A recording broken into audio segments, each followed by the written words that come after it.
all the harm that he's alleging is speculative and conjectural.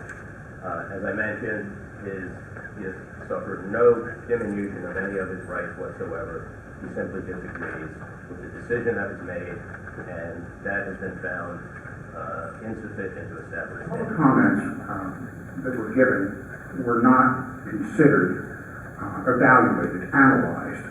They were simply noted in the hearing examiner's report that various experts within the department were consulted, and essentially the arguments or the comments that I made had no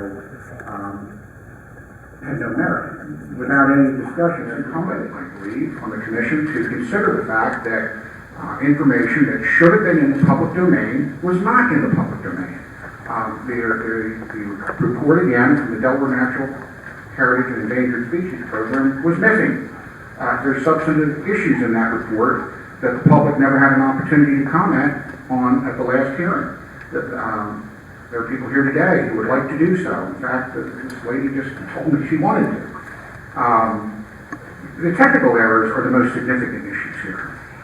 There are technical errors in the application. This has nothing to do with my state of mind. These are factual issues. These technical errors in the application point to the problem associated with DENREC granting the permit. In order to cite a new chemical processing facility, and make no mistake about it, this is a chemical processing facility. Arguably, chemical processing facilities are prohibited within the coastal zone. Arguably. I'm not going to make that argument, but arguably. So we have new heavy industry being cited within the coastal zone. And in order to do that, you have to offer offsetting environmental benefits. Now, if the conclusions that are used, but the data that is used to reach those conclusions is fundamentally flawed, that is to say wrong, then it's incumbent upon review for the commission to evaluate that information based on expert testimony and determine if the legal standard is for standing that the person who is attempting to appeal the decision of DENREC has to show, first of all, that they've suffered some injury in fact, that the injury that they've suffered or will suffer is a concrete and particularized injury. They also have to show that the injury that they've suffered was caused or would be caused by the activity that DENREC has issued the permit for. And they have to show that the relief that they're asking for from this board, which would be the reversal, I assume, DENREC's decision will provide to the party who's taking the appeal the relief from the injury that is alleged.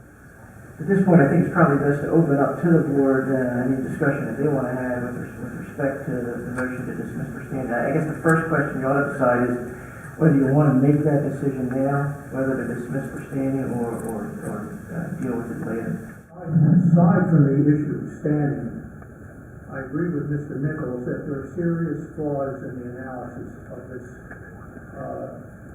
plan. Issues of pollution, potential pollution, and others. I'm just throwing that out because I don't think the DENREC work was complete.